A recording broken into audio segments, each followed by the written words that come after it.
Financial review of the Idaho State University Rise complex is nearing its conclusion, and university officials say they found problems related to the spending of research and contract funds. At a news conference today, they discussed some of their findings. KPVI News, the Works for You reporter Jason Borba was there at that press conference. He joins us now live from the newsroom with the latest. Jason.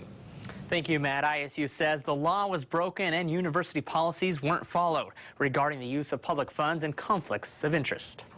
In September of 2016, ISU began a review of their financial operations at the Rice complex. Most of their findings pointed to one man, Dr. Eric Burgett, former director of the Rice complex. Dr. Burgett was removed as director when the investigation began, and then he resigned from the university the following day. The investigation went back as far as 2010 and found that Dr. Burgett misused thousands of dollars of university funds and performed private consulting that caused a conflict of interest. We had some weaknesses.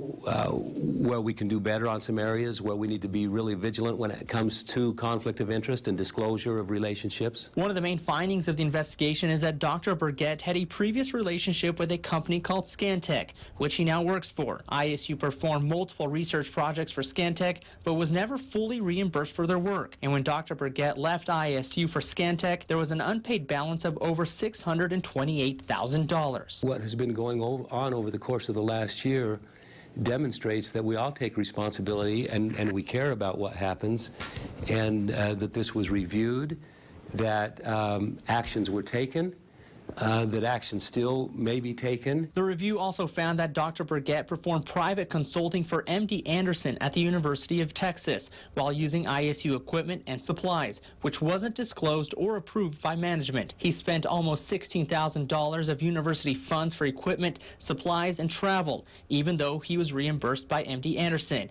and he was still paid for his travel by ISU. We reviewed 200,000 documents, emails and documents.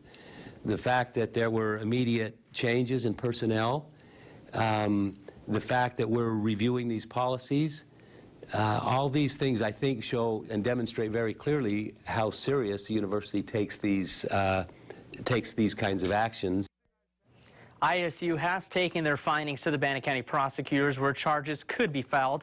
The university says they will use this incident to review their conflict of interest and private consulting policies with the entire staff. And you can find the full investigation documents by Idaho State on our website at kpvi.com.